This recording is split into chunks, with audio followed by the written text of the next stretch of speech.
Bem-vindos a Matosinhos à Volta da Mesa. Hoje a nossa conversa vai ser com a Associação de Surdos de Matosinhos. Ia dizer a Associação Portuguesa, mas não é portuguesa, a Associação de Surdos de Matosinhos. E eu comecei logo por levar nas orelhas, porque antes de começar a nossa conversa, com a Vítia e com o Jorge, estava a dizer surdos mudos, mas de facto não é surdos mudos, porque aprendi agora mesmo que pode ser surdo, mas não ser mudo, ou seja, os mudos conseguem falar desde que aprendam. Antigamente não havia tantas escolas, não havia tanto ensino, e daí a dificuldade de muitos surdos ainda hoje não conseguirem verbalizar algumas palavras. Não é verdade, Vítia? Sim, concordo naquilo que disse. É verdade que a maior parte dos nossos surdos, por não terem memória auditiva, não conseguem verbalizar também as palavras, mas muitos deles, e exemplo disso é o Jorge, conseguem verbalizar palavras porque aprenderam com a terapia da fala, não é? E se calhar o Jorge consegue explicar isso de melhor forma. Jorge, a verdade é que quando se começa a aprender, começa-se a aprender com a língua gestual, não é? E isso leva muitos anos de prática. Imagino que não seja fácil para começar a falar e interagir com as outras pessoas. Depende de cada pessoa e da sua capacidade e também da vontade que tem. Eu, por exemplo, comecei muito novo, estive integrada com ouvintes na escola, comecei muito cedo a terapia da fala e, portanto, com 15 anos ou assim, é que comecei a conviver com a comunidade surda e foi nessa altura que me habituei mais à língua gestual e acabei por me descuidar um bocadinho da oralidade. Portanto, isso aconteceu comigo. É preciso saber as expressões das pessoas, e eu acabo por usar algumas expressões também nos gestos, mas assim usar a voz, isso não. A verdade é que existem ainda muitas condicionantes para as pessoas surdas, ou seja, quando vão a repartições públicas, quando vão ao banco, quando vão a um restaurante, faz parte é utópico ou pode ser pensável que daqui a uns anos o ensino da língua gestual seja implementado nas escolas? Bem, isso era um sonho, quase uma utopia. Era incrível se nós pudéssemos, nas escolas, ensinar os nossos mais pequenos a aprenderem língua gestual, porque isso depois permitiria que no futuro, em qualquer serviço ou em qualquer área, alguém soubesse língua gestual. Nós, se formos a um país estrangeiro, provavelmente vamos saber falar inglês e as pessoas vão saber falar inglês connosco. O que é que acontece com as pessoas surdas? Eles vão a qualquer lado e se calhar não há ninguém que saiba falar língua gestual. Então era importante que isso acontecesse e o Jorge se calhar consegue falar melhor sobre as barreiras porque ele próprio deve sentir isso no dia-a-dia dele, mas eu acredito que ele gostaria de chegar a qualquer lugar e ter pelo menos uma pessoa que soubesse falar a língua gestual com ele, que é a língua primeira dele. Jorge, a dificuldade que existe na comunicação com os ouvintes, não é? É assim que se diz, não é? Os ouvintes, deve ter causa sempre muitas barreiras, não é? Mas, de facto, acho que quando começam... E depois, muitas vezes, também nos sugerem, por exemplo, a escrita. As pessoas, ouvintes, pensam que através da escrita que é suficiente, ou às vezes quando não estamos a conseguir compreender, pode ser através da escrita. Eu, por exemplo, durante muito tempo andava com muitas canetas aqui no bolso, porque era uma forma de facilitar a minha comunicação. Agora, com o telemóvel, é mais rápido.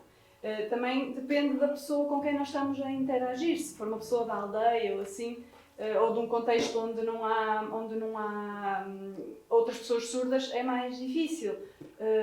Porque às vezes também, como por exemplo nas aldeias ou meios mais pequenos, as pessoas não estão habituadas a esta forma de comunicar, pensam que é algum problema, ou às vezes só pedem por Deus, ai, lá vai o mudo, ai que complicado. Portanto, depende também do contexto onde estamos inseridos. As pessoas têm sempre medo do desconhecido, não é? Afastam-se sempre um bocadinho porque não sabem onde comunicar. Mas eu acho que nas escolas, da mesma forma que se aprende inglês, se aprende francês, se aprende alemão, quanto mais pequenos forem incutida esta mensagem de que se pode falar através de gestos e comunicar com os outros através da língua gestual, podia ser uma boa oportunidade para que rapidamente, no pré-escola e na escola primária, ou no ensino básico, como eu gosto de dizer. Ter mesmo uma disciplina, não é?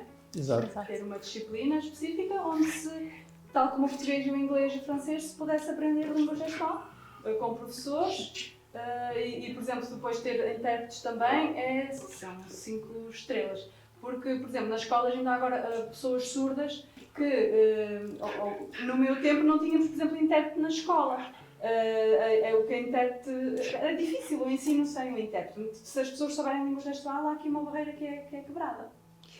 Na escola, quando uma criança surda vai para a escola, ela tem apoio, que tipo de apoio é que tem? Tem apoio do intérprete na aula? Isto é possível?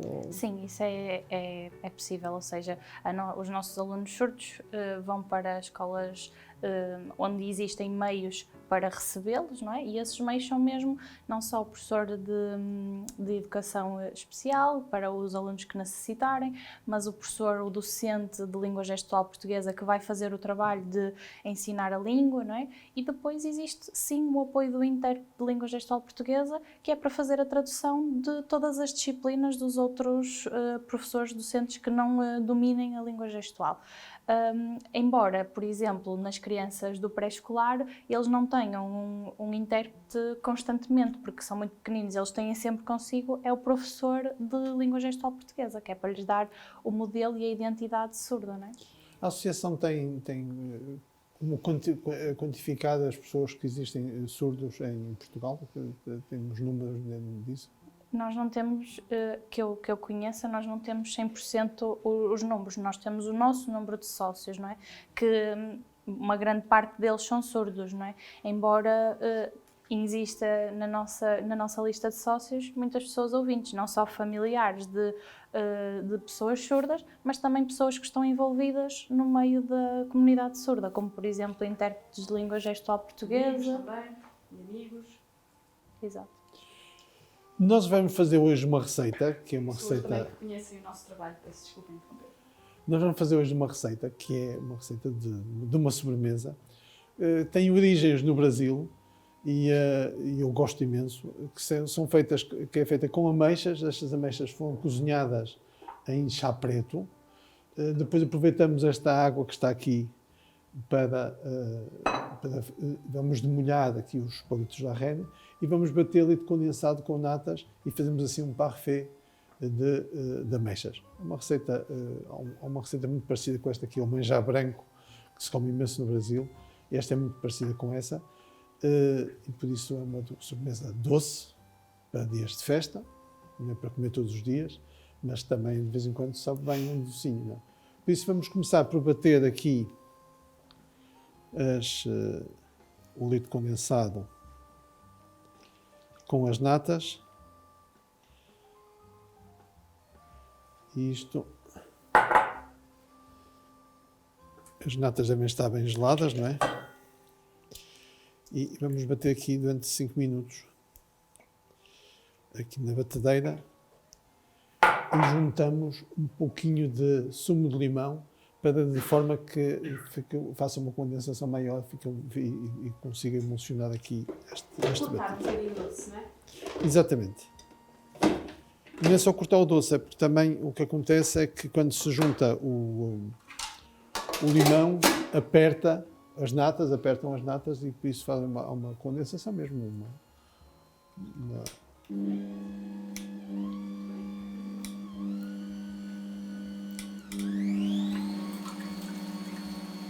Muito bem. Vamos passar os palitos aqui pelo chá, então com as ameixas, e vamos colocar no fundo. Isto convém que está morno, não é? Que ele não está assim muito quente, mas está morno. Que é para ficar bem embebido. O Jorge em casa costuma cozinhar?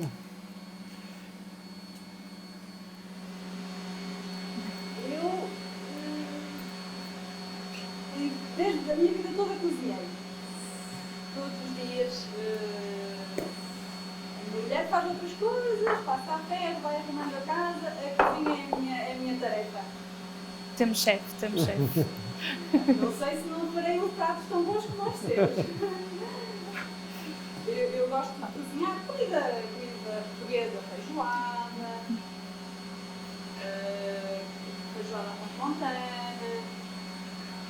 carne com alentejana, os assados. Eu gosto de fazer O Jorge gosta de comidas mais e pesadas. a minha família também me diz que, pronto, quando eu morrer, que o mundo vai acabar porque eles não sabem como é que se vão ver sem os meus cozinhados. Sobremesas, é que não é a minha área. Ó Jorge, então eu aí posso completar-te. Assim, essa parte já é mais difícil para mim. Eu posso completar-te. Eu faço os doces. Vamos só bater um pouco mais aqui as natas e vamos fazer só uma pequena pausa, porque quem é ouvinte, este barulho incomoda imenso. Vou juntar então aqui o sumo de limão.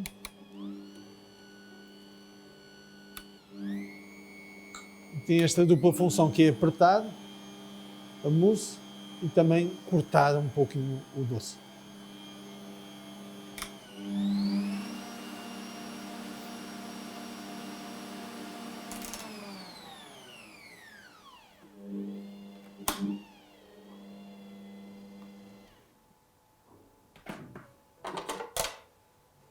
Já está. Jorge tem aqui uma receita fácil de fazer em casa e que Para fazer as delícias dos outros convidados. Vou fazer. então, colocamos agora aqui assim o creme por Eu cima. em casa já tive uma bimbi daquelas de fazer uma máquina, mas eu não me habituei nada com aquilo, tive que dar à minha filha, eu prefiro fazer aquilo da minha maneira, não estava a resultar.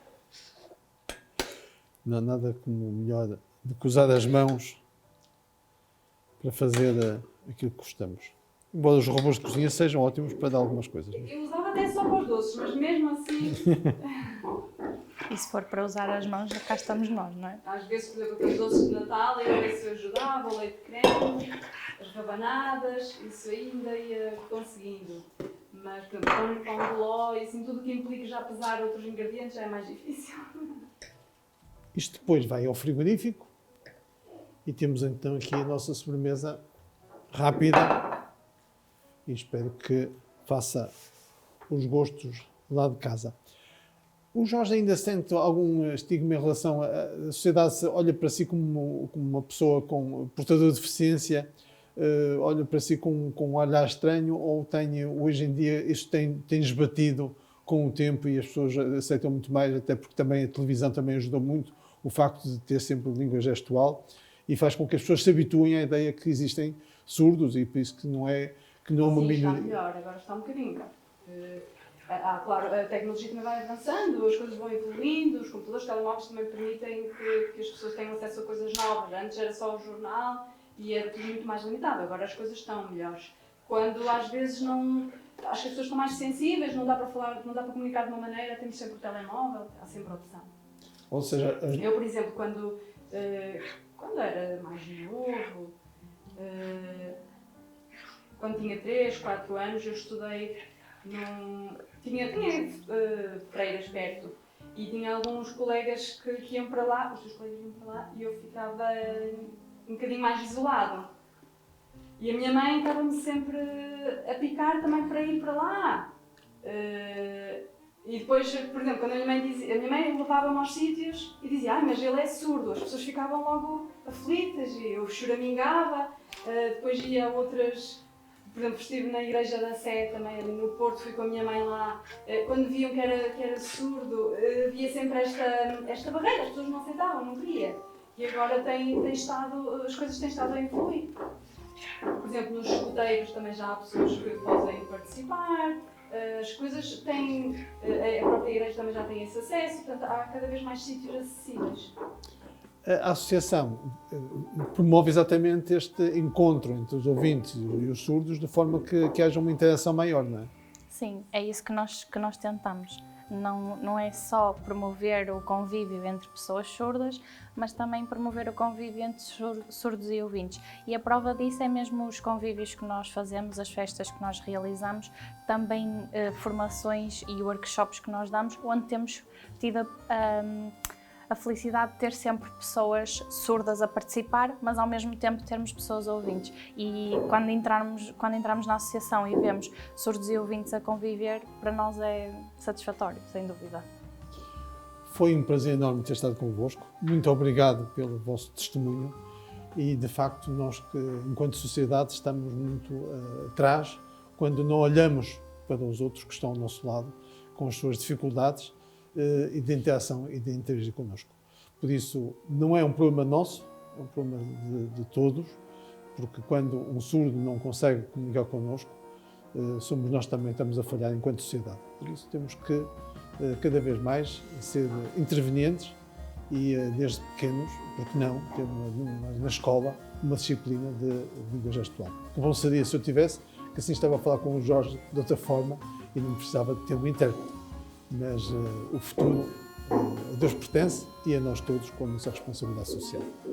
Muito obrigado pela vossa participação. Jorge, muito obrigado por ter vindo dar o seu testemunho, porque os testemunhos na primeira pessoa são sempre muito importantes para que a sociedade se abra mais e não comece a olhar para o outro como uma dificuldade, mas sobretudo como um apoio, uma vantagem para o crescimento de todos nós enquanto sociedade. Obrigada pelo convite. Muito obrigado. Obrigada. E nós, até à próxima, se Deus quiser.